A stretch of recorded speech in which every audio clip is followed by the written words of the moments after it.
What if I told you that the very light inside you, the one that shines so brightly in your kindness, could also become the very chain that holds you captive? Kindness is a gift, a grace, a language that every soul understands. It has the power to heal wounds no medicine can touch, to soften hearts that even time has hardened. Yet, let me tell you something that may feel heavy in your chest. The same kindness that makes you beautiful can also make you vulnerable. Some people see your open hands not as an offering of love, but as an opportunity to take, to demand, and to control. They twist your generosity into their rope of power, and before you even realize it, you are tied in knots you did not consent to wear. That is why you must stay with me until the last word of this message, because this truth can free you. This understanding can give you back the power that was always yours. Kindness is strength, not weakness. Yet the world has done a masterful job of convincing people otherwise. Somewhere along the way, people began to believe that kindness was fragile, that it was naive, that it was something to be taken advantage of. But let me tell you this truth that will not bend. Kindness is not the trembling of the powerless. It is the roar of the courageous. It is not the posture of the defeated. It is the choice of the strong. Only a strong soul can look into the eyes of cruelty and still choose compassion. Only a powerful heart can endure betrayal, disappointment, and pain, and still refuse to become bitter. Kindness requires bravery because it asks you to do what the world tells you not to do. The world says, protect yourself, build walls, strike before they strike you, take before you are taken from. But kindness whispers another way. It says, give even when you have little. Love even when you have scars. Forgive even when the wound is fresh. That is not weakness. That is strength beyond measure. It is the strength to walk a higher road when the lower one is crowded and easy to take. The weak spirit hides behind anger, aggression, and cruelty. They mask their fear with dominance. They cover their insecurities by trying to control others. But kindness does not need disguise. Kindness is bold enough to be soft because it knows that softness is not surrender. It is a declaration, I will not let this world harden me. That declaration is strength. That choice is power. Think about the moments in your life when kindness carried you. Perhaps there was a day when you were at your lowest, when the weight of the world pressed against your chest, and one gentle act from another human being became the hand that lifted you. That act did not come from weakness. It came from someone who understood the weight of life and still chose to lift another's burden. Weakness cannot lift. Weakness collapses. Strength and strength alone carries another soul. Too often, people confuse kindness with passivity. They think that to be kind means to never stand up for yourself, to always say yes, to always yield. But real kindness is not passive, it is active. It is a choice made in strength, not in fear. The person who is afraid of confrontation may avoid conflict and call it kindness, but that is not kindness. That is fear dressed up in polite clothes. Real kindness does not run from truth. Real kindness speaks with honesty, even when the honesty is hard to hear. Real kindness says, I love you enough to be real with you. The danger, however, is that toxic people see kindness as an open invitation. They confuse your willingness to love with an opportunity to use. They mistake your patience for weakness, your generosity for emptiness, your forgiveness for foolishness. But here is where the truth must be spoken. Kindness is not blind. It sees, it notices, it understands, but it chooses not to return cruelty with cruelty. That is not weakness. That is control. That is strength. Strength is not always loud. Strength is not always in the clenched fist or the shouted word. Sometimes strength is in the calm reply. Sometimes strength is in walking away when every part of you wants to fight back. Sometimes strength is in refusing to let someone pull you down into their chaos. That restraint, that grace is not weakness. It is the purest kind of power. The weak cannot sustain kindness. The weak crumble under the weight of disappointment and betrayal. The weak harden into bitterness after the first sting of rejection. But the strong stay kind even when kindness is not returned. The strong give, not because they have not been hurt, but because they refuse to let hurt define them. The strong love, not because they are naive, but because they know love is stronger than hate. Think of the river. It looks gentle, it looks soft. Yet over time, that same river carves valleys, smooths stones, and shapes landscapes. Its strength is not in violence, but in persistence. Kindness is that river. It may seem gentle, but its strength transforms everything it touches. The unkind cannot do that. They can harm, yes. They can wound, but they cannot build. They cannot heal. They cannot transform. Only kindness holds that power. So when someone tells you that you are too kind, remind yourself, kindness is not something too much. It is not a flaw. It is not a weakness. It is the very evidence of strength that others cannot always understand. And when toxic people try to twist it, when they try to use it as a chain, remember that the strength that fuels your kindness can also fuel your boundaries. You are not kind because you must be. You are kind because you choose to be. And in that choice lies your power. Strength wears many faces. Sometimes it looks like resilience, sometimes like courage, sometimes like silence. But the most radiant face strength ever wears is kindness. And when you carry it with wisdom, you become unstoppable. For the world has enough cruelty. It has enough hardness. What it needs, what it aches for, is the kind of strength that only kindness can give. Toxic people seek open doors.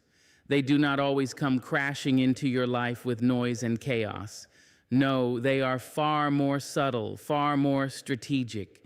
They come quietly, testing the hinges, pushing gently against your boundaries, waiting to see how wide the door will swing.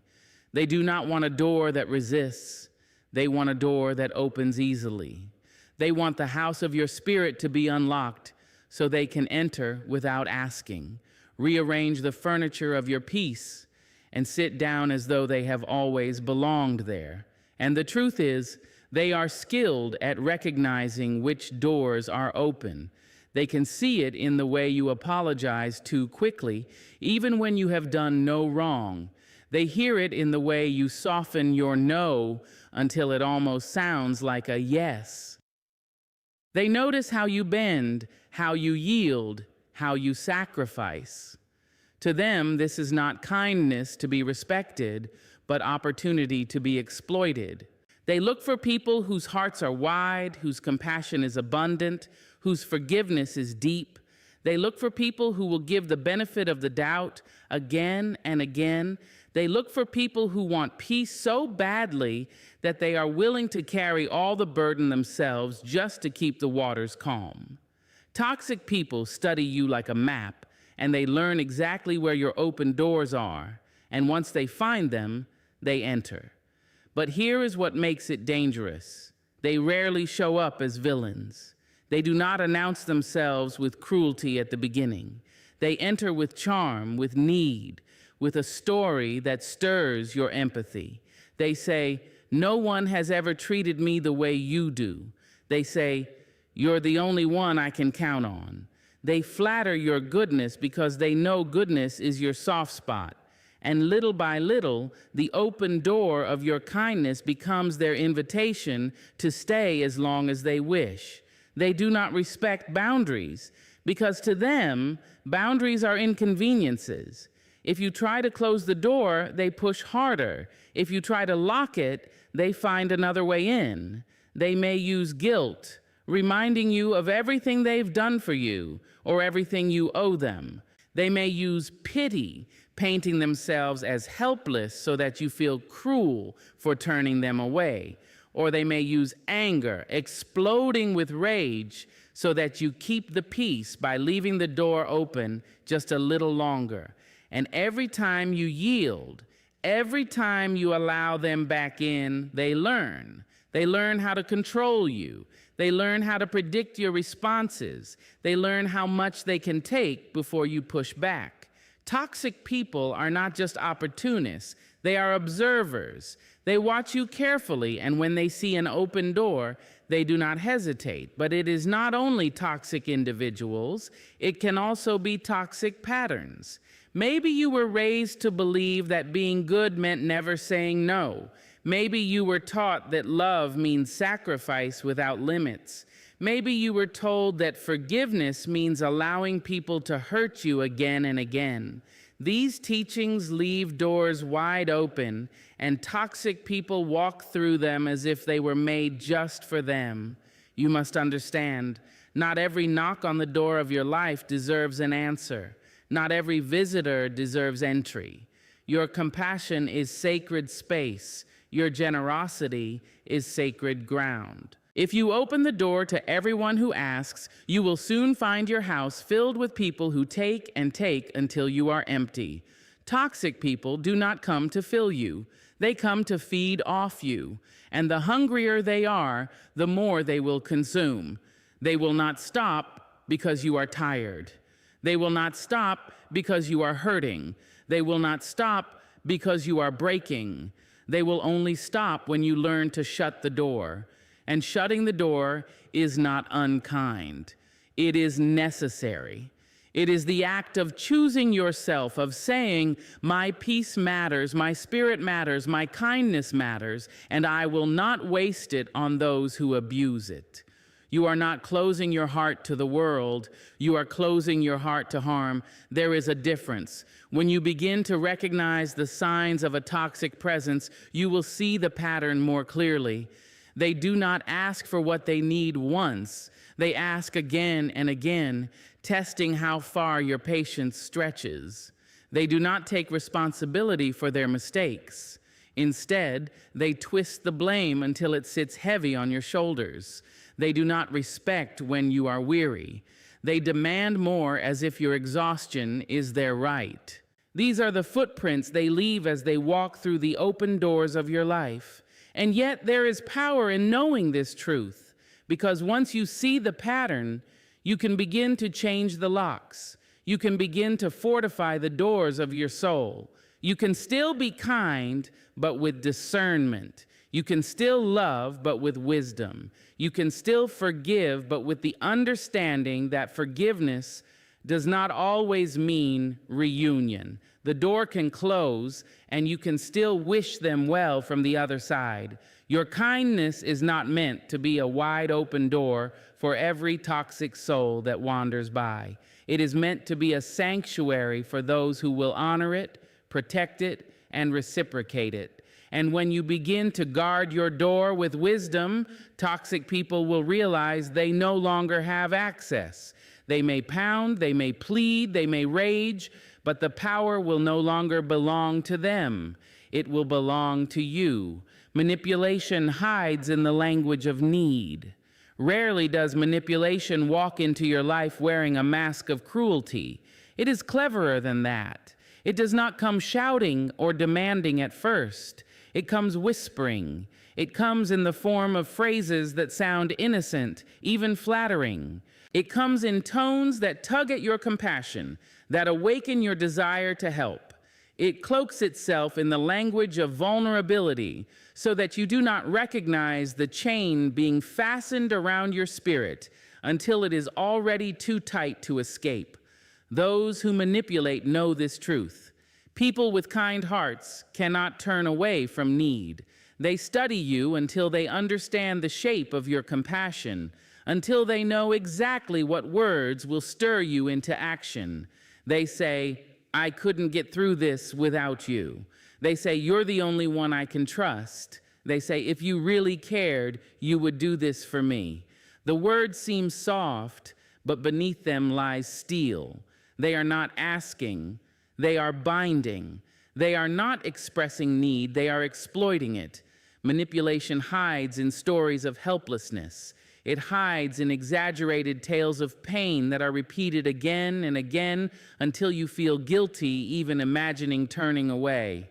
It hides in tears that may be real or may be rehearsed, but either way, they serve a purpose: to make you believe that their survival depends on your sacrifice. They build a stage of desperation and cast you as the hero, but they never intend to let you leave the play.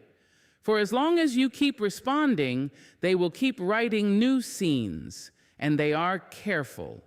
They do not take everything at once. At first, it may seem small, an errand, a loan, a favor. You give freely because generosity is your nature.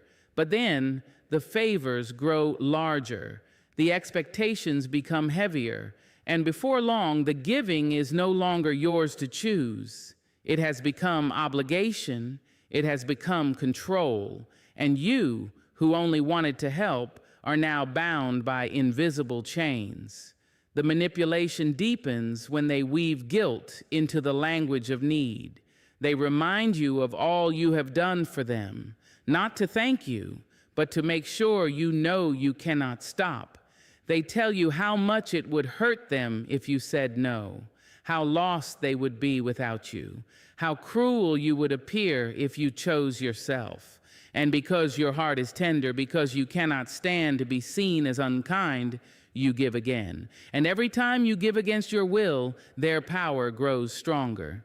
This is not love. This is not friendship. This is control. For real love never demands at the expense of your soul. Real friendship never manipulates your compassion until you are empty.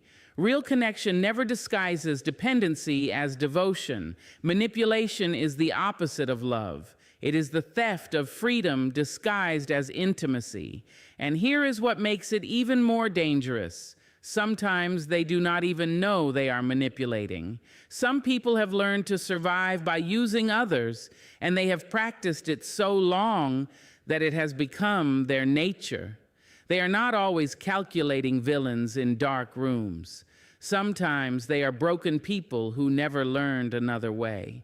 But whether they mean it or not, the effect is the same. Your kindness becomes a leash, your compassion becomes currency, and your freedom becomes the cost. That is why discernment is so vital. You must learn to hear the difference between genuine need and manipulative need. Genuine need is honest. It asks once and respects your answer. It carries gratitude, not guilt. It honors your boundaries, even in its desperation. Manipulative need, however, is relentless. It circles back again and again. It turns your no into negotiations. It makes you feel like helping is no longer a choice but a duty. Genuine need leaves you lighter because giving feels pure. Manipulative need leaves you heavier because giving feels forced. Pay attention to how you feel after helping someone. Do you feel drained, resentful, uneasy, or do you feel fulfilled, peaceful, connected? Your emotions will tell you whether you are responding to true need or to manipulation. And once you begin to notice the difference, you will see the patterns everywhere. Manipulation thrives in silence. It thrives when you do not name it. As long as you believe that every request is genuine, you remain bound. But the moment you call it what it is, the moment you recognize the language of need as manipulation, the chains begin to loosen. You start to reclaim your right to choose when and how you give. You remember that your kindness is not infinite currency to be spent at another's will. And it is important to remember saying no to manipulation is not cruelty. It is clarity. It is the decision to protect your compassion from being misused. It is the decision to save your strength for those who truly need it, for those who will honor it, for those who will never twist it into chains. Your kindness was not meant to be coerced. It was meant to be offered freely from a place of strength. So listen carefully to the language spoken around you. When someone says, "If you loved me, you would," that is not love, that is manipulation. When someone says, "You are the only one who can save me," that is not devotion, that is manipulation. When someone makes your refusal feel like cruelty, they are not asking, they are controlling. And you, my friend, were not born to be controlled. You were born to be free, to give love on your own terms, and to let your kindness be a light, not a leash. Boundaries are acts of love. Too often the world confuses boundaries with rejection, as though drawing a line means you have shut someone out, as though saying no means you have hardened your heart. But boundaries are not punishments. Boundaries are protections. They are not a withdrawal of love. They are love in its clearest form. Love for yourself, love for your peace, love for your spirit, and even love for those around you who benefit when you are whole instead of broken. When you set a boundary, you are not closing your heart, you are closing the door to harm. You are saying, "I will give, but I will not be emptied. I will love, but I will not be diminished. I will forgive, but I will not be used." A boundary is not a wall of cruelty. It is a door with a lock that you control, and in that lock lies freedom. The truth is, without boundaries, kindness becomes a weapon against you. Without boundaries, your compassion becomes a resource for others to consume until you are nothing but a shadow of yourself. Without boundaries, you begin to give in ways that are not gifts, but sacrifices of your own dignity. And when kindness costs your self-respect, it is no longer kindness at all. It is surrender. Think of the body. The skin is a boundary. It is not there to keep love out. It is there to protect the organs that make life possible. It allows touch, connection, warmth, and care, but it also keeps out what would harm. Without skin, the body is exposed and vulnerable. With skin, the body is safe and whole. In the same way, your spirit needs its own skin. Your soul needs boundaries so that it can remain healthy, vibrant, and alive. The challenge is that toxic people despise boundaries. They see them not as expressions of self-love, but as barriers to their control. When you begin to say no, when you begin to guard your time, your energy, and your heart, they will accuse you of being selfish. They will tell you that you've changed, that you've grown cold, that you are not as kind as you used to be. But remember, this is not truth. It is manipulation. Their anger is not proof that your boundaries are wrong. Their anger is proof that your boundaries are working. To love without boundaries is to confuse sacrifice with devotion. It is to confuse exhaustion with generosity. But true love, true care, does not demand that you destroy yourself to prove it. When you set boundaries, you are teaching people how to treat you. You are saying, "This is where I end, and this is where you begin. This is how we can coexist without harm." Boundaries create clarity, and clarity creates healthier relationships. Even with yourself, boundaries matter. You need boundaries with your own thoughts, with your own fears, with your own guilt.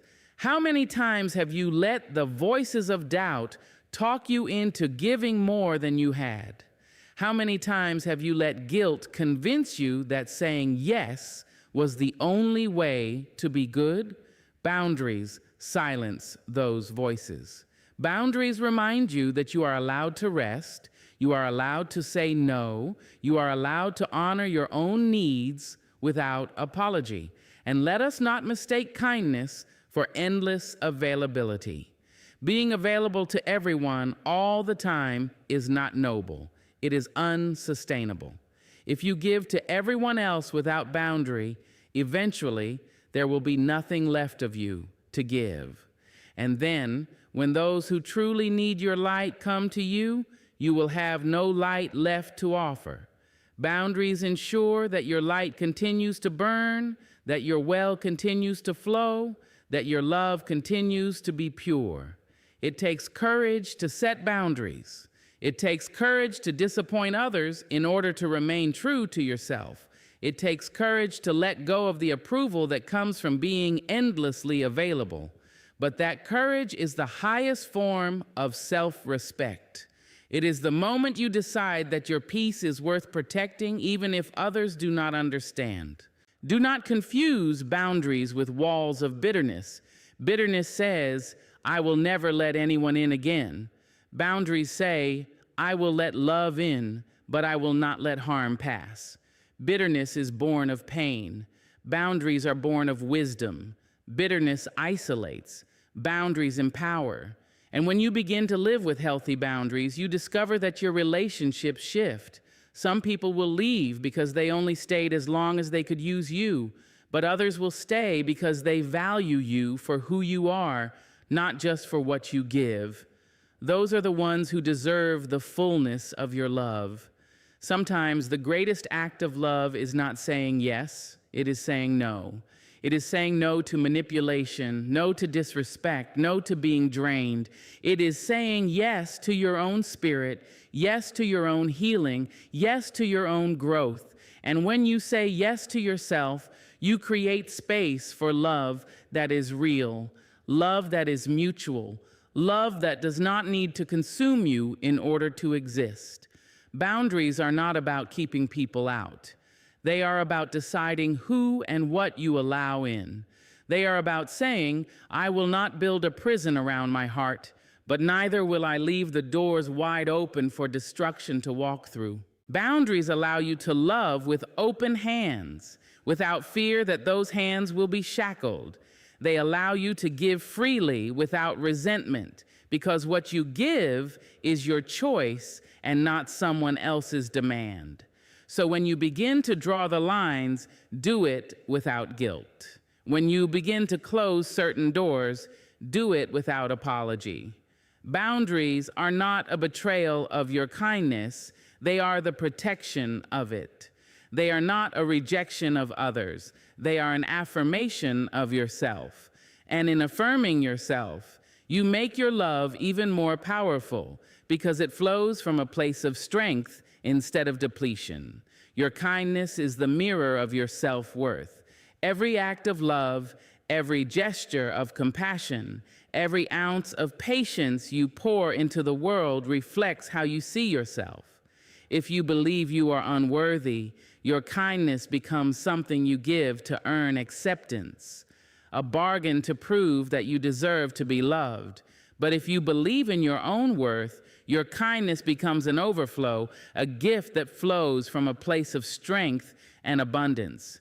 The difference is not in the action, it is in the spirit behind it. So many people confuse kindness with validation.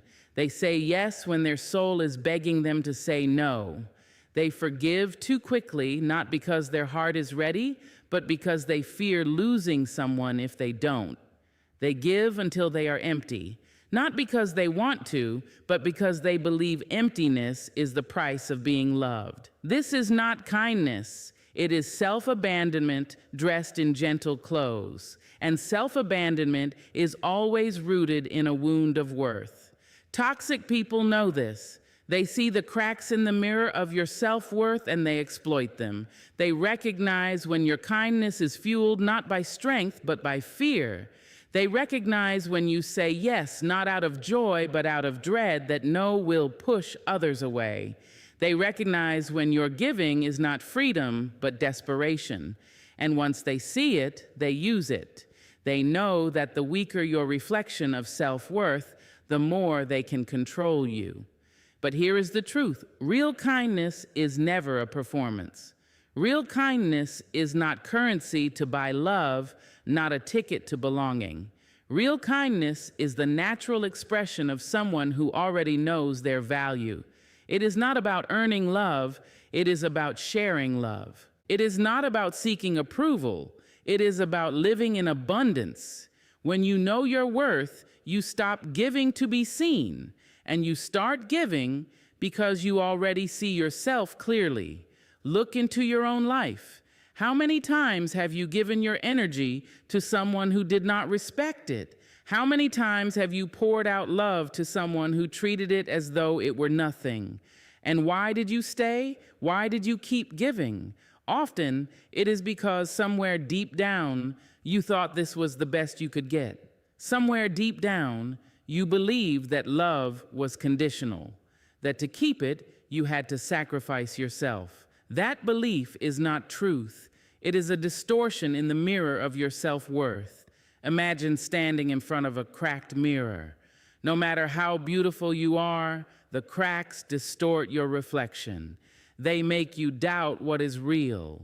They make you believe you are broken, even when you are whole.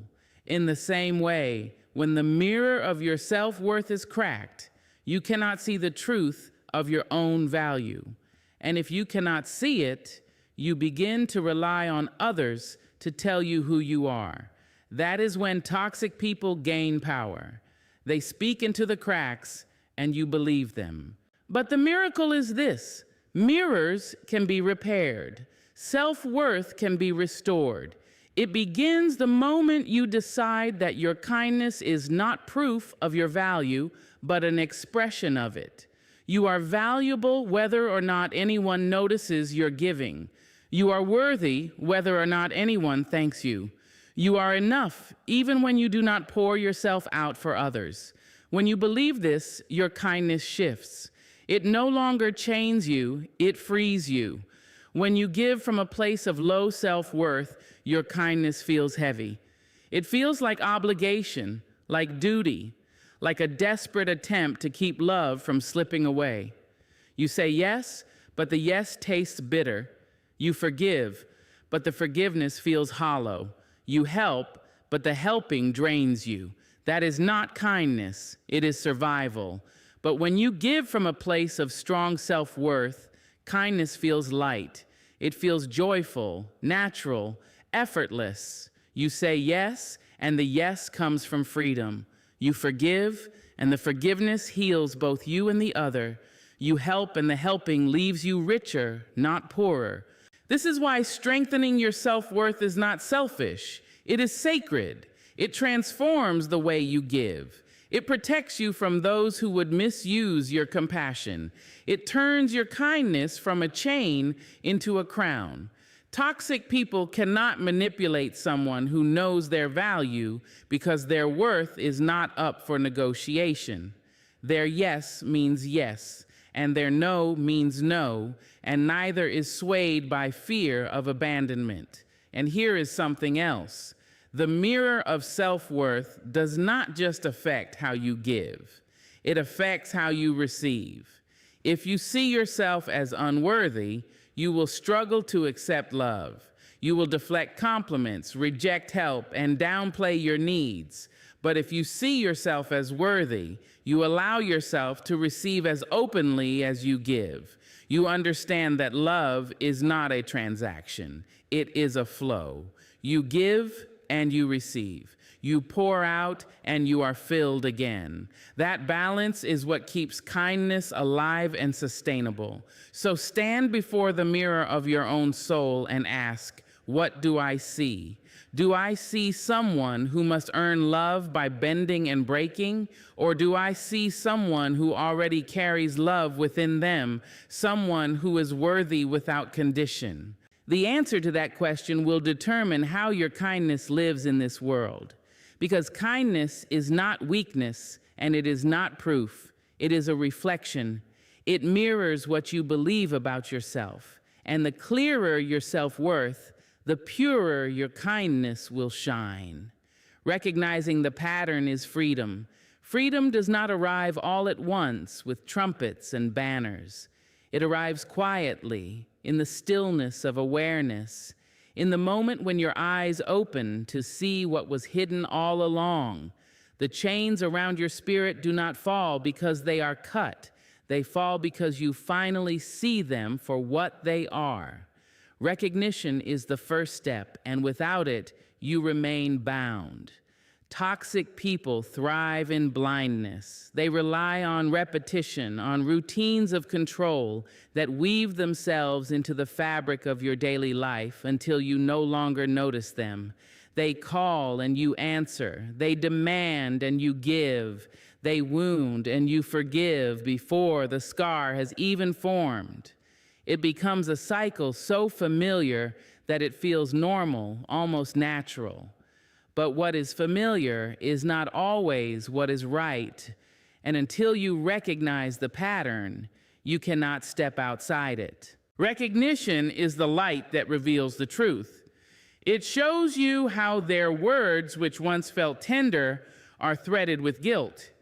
It shows you how their requests, which once felt reasonable, have grown into expectations that leave you drained.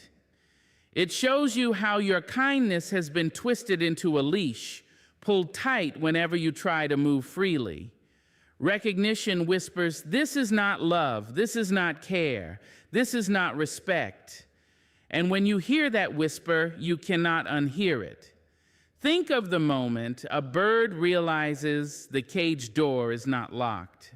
The bars have always been there, but the lock was never truly fastened. It could have flown out long ago, but it believed the door was closed. Recognition is that moment for the soul, the realization that what felt permanent was only perception. The cycle was strong, but it was not unbreakable. And the very moment you see it, you begin to move differently. There is power in patterns, but there is greater power in naming them. When you name the manipulation, it loses its disguise. When you name the guilt tripping, it loses its hold. When you name is the only thing that can set you free.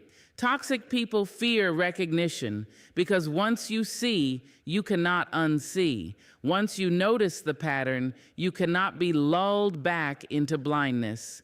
They may try harder at first. They may double their efforts using anger or pity to draw you back in. But the hold is already weaker because your eyes are open. You now know that their anger is not proof of your guilt. It is proof of their loss of power. You now know that their pity is not vulnerability. It is manipulation. You now know that their love is not love at all, not when it comes chained with conditions.